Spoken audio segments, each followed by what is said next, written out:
que é certo, correto e honesto é o que encontra respaldo nas evidências.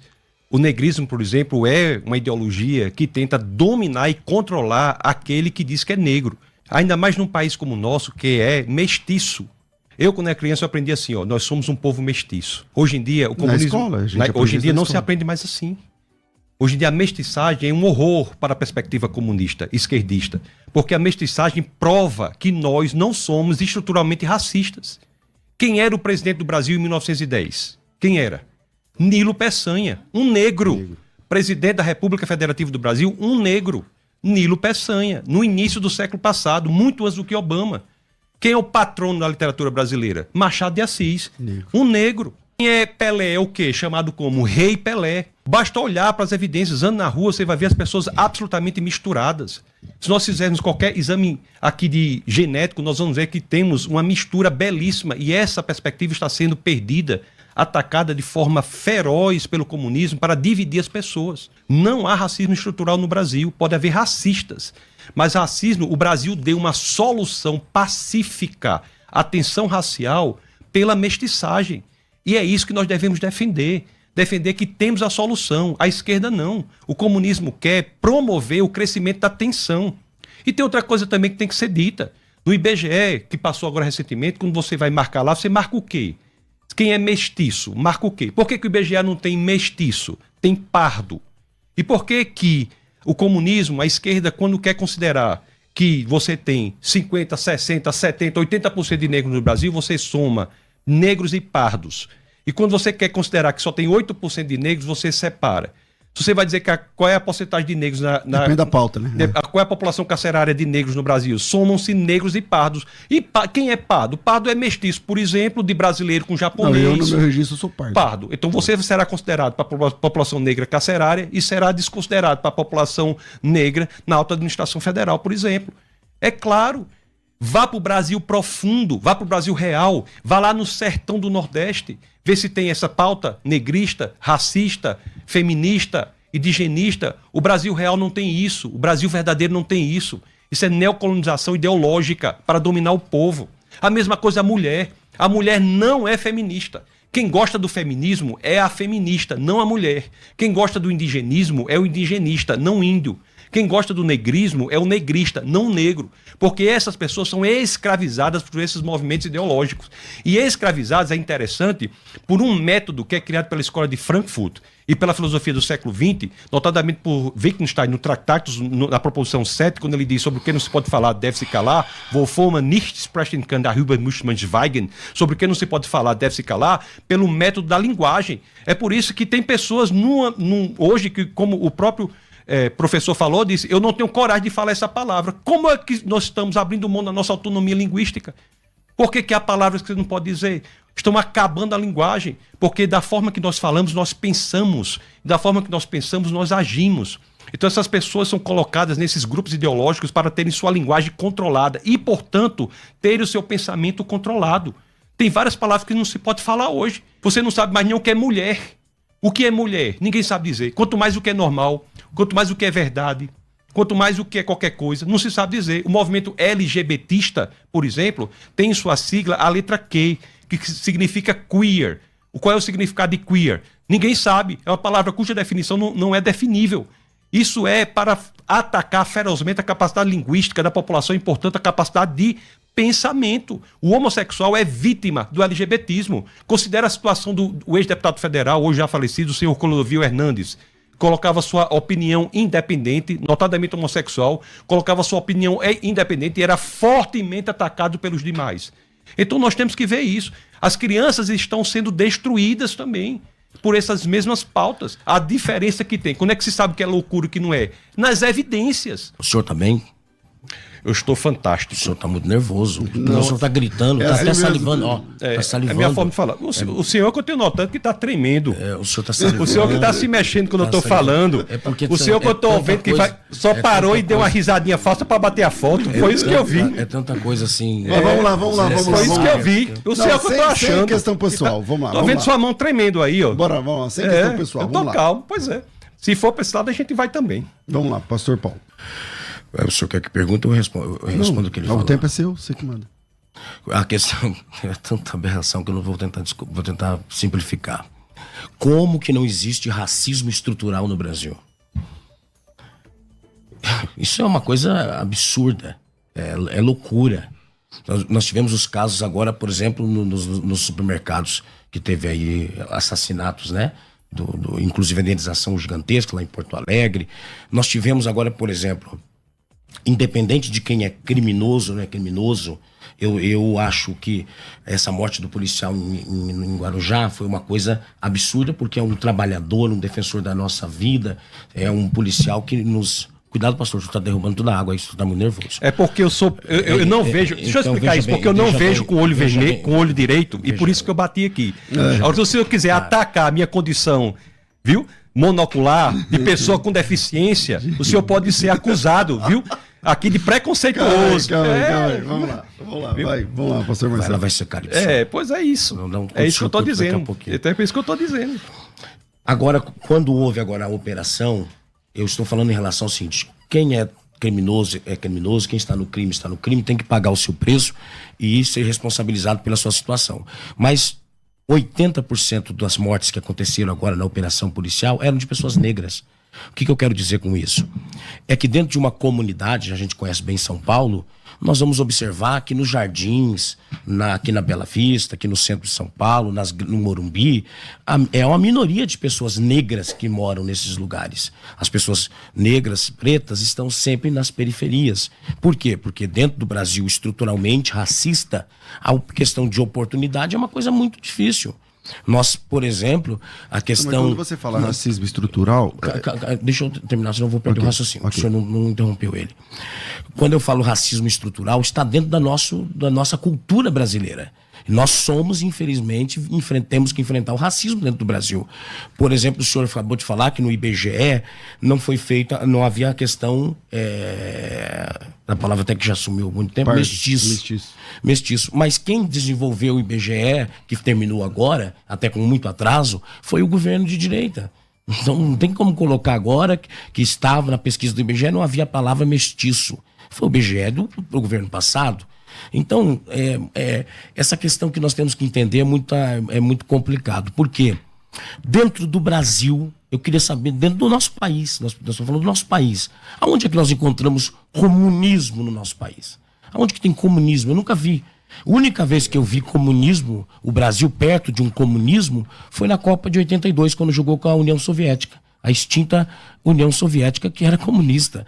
Depois disso, não tem comunismo. A ex-presidente Dilma, por exemplo, ficou presa 21 dias na ditadura militar, sendo torturada por 21 dias, que diziam na época que ela era comunista.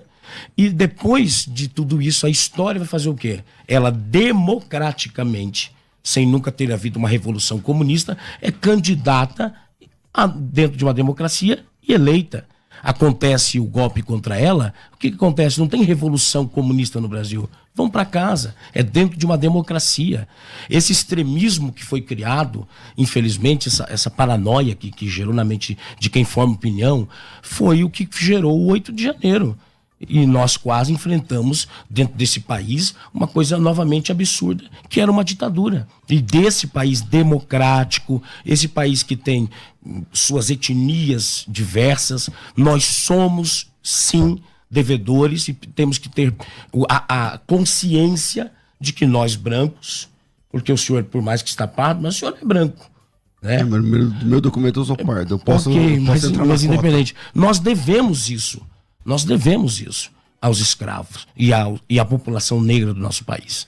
Do Brasil, por dentro da igreja evangélica, 58% são negros. Vamos pegar aqui atualmente. Qual o grande pastor de referência nacional, falando nacional, de mídia e tudo mais, talvez, tirando o apóstolo Valdomiro, qual outro pastor grande de repercussão nacional que é negro? Em sua maioria são brancos. Você pega aquele patético 7 de setembro que aconteceu em 21 aqui na Avenida Paulista, quando os pastores subiram em cima para ofender e xingar Vossa Excelência, o salvador da nossa democracia, o ministro Alexandre de Moraes, que é um grande... Tem que um dia fazer uma estátua dele no Brasil, porque é um grande homem. Os pastores que estavam lá naquele dia, a foto é simples. Todos os pastores que estão no carro de som com o ex-presidente são brancos. Vamos lá, doutor Tassos. Não, é buscar as evidências. O pastor mais evidência hoje no Brasil é o pastor Rodrigo Silva, que veio aqui para sua rádio, está em todos os lugares. Aquele sim é negro. Aquele sim é negro. É só buscar as evidências. Se somos culturalmente racistas, e o assunto aqui é o comunismo, que quer dividir as pessoas, e se somos culturalmente racistas, por que somos miscigenados? Como é que pessoas racistas se miscigenam? Como é que casam pessoas de cores diferentes se são racistas? Eu acho que comunistas têm que entender que a verdade tem que provir de evidências. Se nós temos pessoas que são eminentemente racistas, essas pessoas não se miscigenam.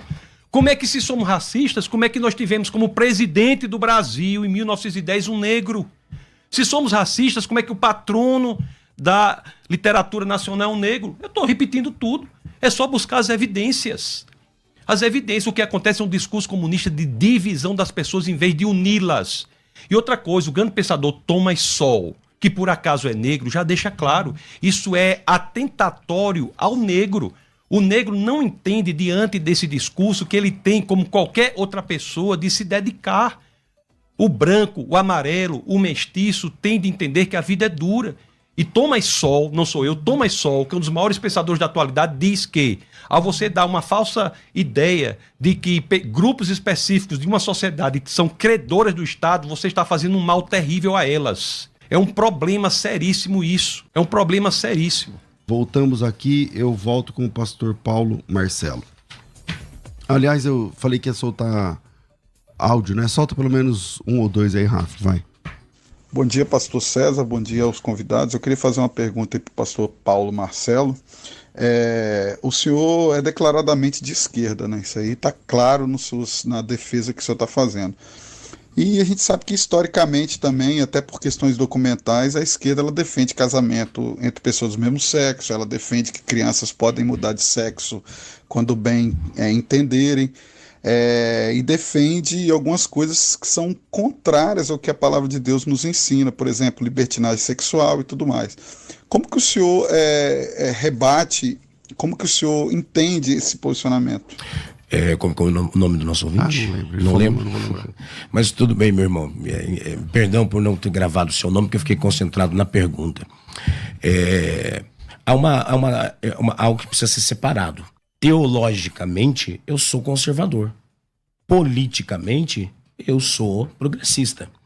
Então, nós até conversamos aqui em off agora, algo entre a gente, que é o seguinte: tem que se diferenciar, por exemplo, que nem tudo que tem na esquerda se concentra exatamente naquilo que hoje o presidente da República pensa, do que o vice-presidente da República pensa e os seus ministros. Há dentre, por exemplo, as questões que o senhor acabou de falar, na questão de libertinagem. Eu nunca ouvi falar que existe algum tipo de projeto de lei que se use essa expressão libertinagem. Libertinagem acontece dentro de qualquer segmento da sociedade. Seres humanos participam de... Mas mudança de sexo para as crianças tem. Dentro de projeto de lei que tem que ser Congresso, não algo de presidente. Mas é de esquerda. É o que ele está falando. O que ele falou assim, eu entendi, isso é pauta de esquerda, geralmente. Eu não percebi o senhor interromper nenhuma vez o pastor Tasso. Mas eu... E aí eu não consigo raciocinar. Eu estou mediando aqui, eu interrompo porque assim...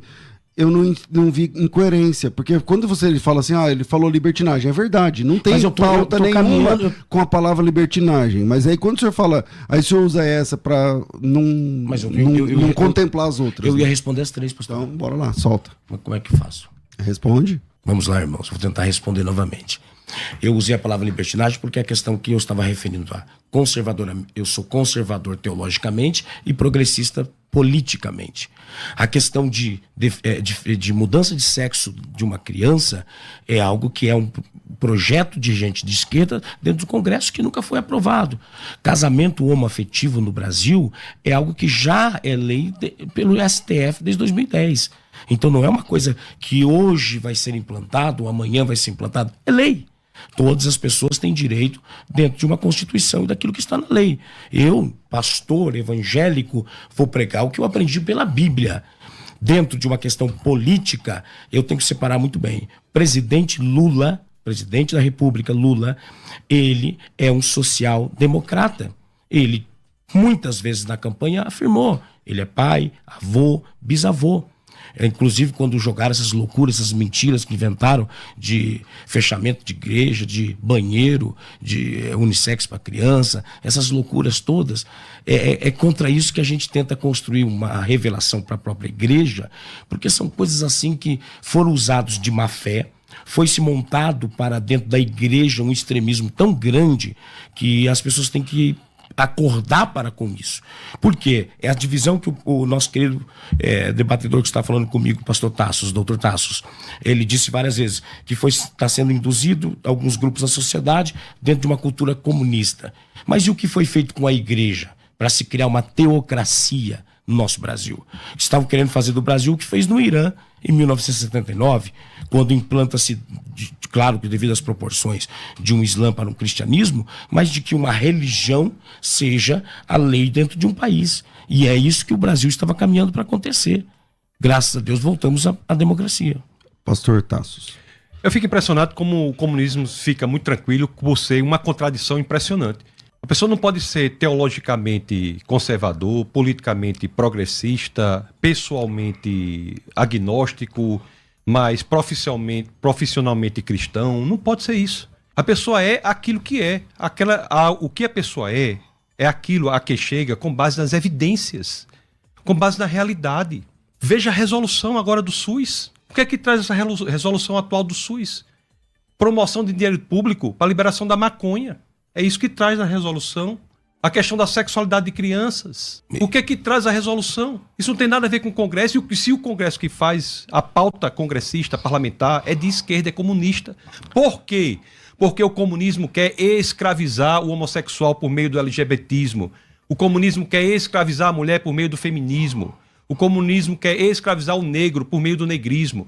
O comunismo quer escravizar o branco por meio da teoria crítica racial. Isso é o que está ocorrendo.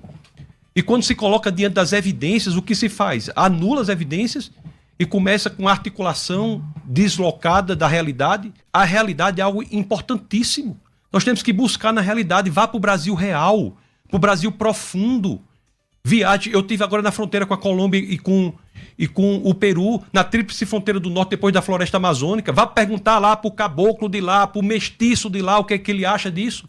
Vá lá para o sertão nordestino perguntar se tem algum sertanejo que acha que isso é certo. Vá perguntar para o brasileiro real se isso é assim. É uma pauta, é um neocolonialismo ideológico que tem destruído o Brasil.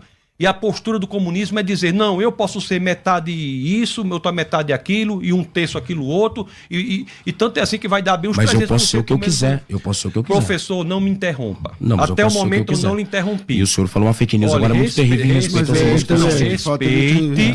Respeito, não me interrompa. O senhor não sabe debater democraticamente, isso é característica do comunismo.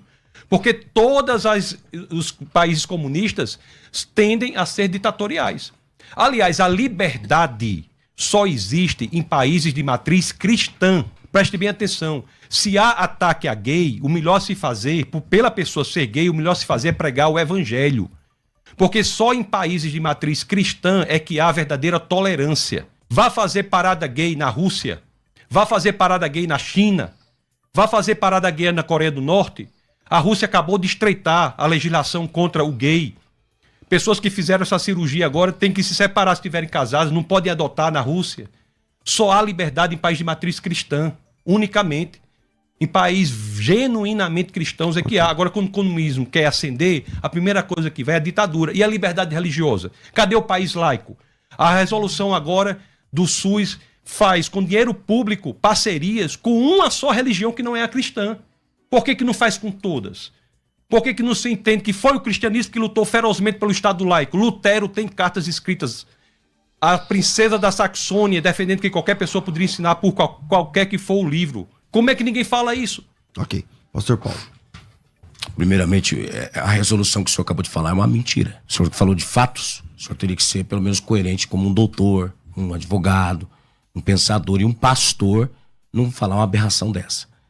Primeiramente porque liberação de drogas está no STF.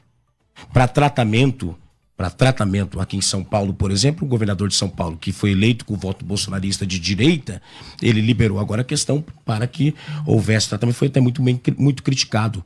A questão de, aí se joga uma mentira dessa, o irmãozinho simples que está dentro do ônibus, está assistindo, vai assistir depois, ele já pensa que é verdade. E são mentiras. Essas coisas têm que parar. E outra coisa, eu queria saber onde é que existe esse comunismo no Brasil. E eu posso ser teologicamente de um jeito, eu posso ser conservador de outro jeito, eu posso ser o que eu quiser ser. Essa é a liberdade. E eu não vim aqui para ser julgado pelo senhor que está me julgando. Aí já está desnecessário. O senhor foi considerado extremista até no governo Bolsonaro. O senhor foi demitido do IPHAN porque o senhor era muito extremista lá. O senhor publicou no seu Instagram uma publicação minha, com a minha imagem, mentindo. Usou um texto, um vídeo meu lá editado, e é uma mentira. Por exemplo, algum dia eu procurei o senhor para o senhor apagar? Não, é Brasil, é democracia. Só que como pastor, deveria ter o cuidado de ser pelo menos coerente. Pastor Tassos. O senhor pode ser o que quiser, agora o problema é que tem que assumir os ônus de ser contraditório. Na lógica, a decorrência da contradição é a trivialização do sistema. Nada se sustenta. O senhor tem a liberdade para ser contraditório, como está sendo. Eu sou conservador teologicamente, eu sou progressista politicamente, eu sou isso, não sei o quê. Pode ser o que quiser, tem a liberdade para fazer isso. Graças a Deus. Né? Porque na China, na Rússia, não tem essa oportunidade, não. O que Paulo escreveu? Pode ser, me respeito, porque eu estou falando. Não consegue, o comunista não consegue debater. É impressionante, ele interrompe a pessoa a todo momento. Então pode mais uma vez, tenha liberdade, respeite quem está com a fala. Mas por que o senhor está me chamando de comunista? Mas como que o senhor está me chamando de comunista? Porque é identitarista, é coletivista. Não, o senhor não pode me chamar de comunista. Não, peraí, o senhor é mediador. Calma aí, mas eu sou vereador, mas no seu tempo você fala isso. Mas eu não sou comunista. O comunista não sabe debater. O comunista tem o cacuete da ditadura, da tirania. Se vê claramente aqui. O comunista não aceita as ideias contraditórias, não aceita a democracia, não aceita a dialética de opiniões. O comunista não aceita a pluralidade. A única diversidade que o comunista aceita é se for da mesma coisa. Ô, Tassos, no começo do programa, a primeira fala foi dele, ele disse que não era comunista de fato. Quem é comunista é quem defende pautas identitaristas, é quem defende pautas coletivistas. Se uma pessoa tem um rabo de jacaré, a perna de jacaré, o focinho de jacaré, é um jacaré. Se a pessoa defende pautas identitaristas, defende pautas coletivistas, se a pessoa defende a ideia de que temos que separar as pessoas para escravizá-las e dominá-las, se o feminismo quer ser feminista para escravizar a mulher, o negrista para escravizar o negro, isso é uma definição de comunismo. Não é mais a questão da economia. Tem que ficar claro. Pastor Paulo. O senhor é um fascista. O senhor é um completamente fascista. O senhor é um fascista. E você sabe muito bem que o fascismo se uniu com o nazismo para ir destruir o comunismo. E as nações livres do mundo se juntaram para defender a Rússia. Depois, por uma questão de mercado, o capitalismo começou a inventar na própria Guerra Fria essa loucura de comunismo. Chegou no Brasil em 64 dizendo que as reformas agrárias iam acontecer e tinha que derrubar o governo. Agora foi a mesma coisa. E quem é que luta pela democracia a vida inteira? Meu avô foi militante na ditadura, meu avô pastor da Assembleia de Deus, militante na ditadura, que teve que fugir para se esconder no Paraná, por causa de, se não fosse isso, seria preso, torturado e até morto. Lutando por o quê? Lutando pela democracia, lutando pelo que nós estamos tendo aqui hoje, liberdade de ideias, liberdade de pensamento. O senhor é que está sendo extremista comigo, dizendo que quem é comunista pensa assim, quem é comunista pensa aquilo. O que é isso? Quem é o senhor para falar assim comigo? Sou um pastor, sou um homem, sou um pai. O senhor não tem o direito de falar dessa forma comigo. O senhor pode se dirigir ao que o senhor pensa, mas não dizer o que o senhor disse ao meu respeito. Primeiramente, que quando começou o programa, eu já deixei muito bem claro que eu sou contra o comunismo. E essa loucura que o senhor inventou, e é por isso que o senhor, não sei o que é que o senhor pensa, de que tudo que é esquerda é comunismo, eu quero que o senhor me diga, aonde tem comunismo no Brasil? Que governo comunista um dia foi implantado nesse país? Quem tentou agora fazer um golpe militar novamente e usar dentro de um país democrático, nós somos as democracias mais admiradas no mundo inteiro, foi a extrema-direita, dessa loucura que vocês criaram. Aquela Bia Kicis, Damares, cada gente que cria essas teorias loucas. Pastor Tassos. O comunismo é, mais uma vez, uma ideologia anticristã que tem por método, após os pensadores pós-marxistas, por método atuar no âmbito ideológico. Qualquer pessoa que for identitarista e for comunista e tiver o conhecimento da evolução do pensamento comunista, tem de se considerar comunista sob pena de ser contraditório. Agora, cada um tem a liberdade de achar o que é. Hoje em dia se defende até que o homem pode achar que é um lagarto, que é um avestruz, que seja lá o que for. Quanto mais a pessoa achar... Me respeite o que eu estou falando, é um cacueto comunista não aguentar a oposição de ideias. Respeita, eu não estou interrompendo com o senhor fala. É um cacuete, é quase que incontrolável. O comunista não aguenta ouvir o outro dar uma opinião diversa. Então o comunismo é uma maneira de articulação por meio de ideologias, de identitarismos, coletivismos para dominar. Ele cria o negrismo para dominar o negro, teoria crítica racial para dominar o branco, feminismo para dominar a mulher. Então, isso é a definição de comunismo pós-marxista, pela influência de Antônio Gramsci e da escola de Frankfurt. Agora, a pessoa pode se autodenominar como for. Agora, se colocar diante desta definição, por uma questão silogística, é preciso se inferir que ele é aquilo. A realidade é essa.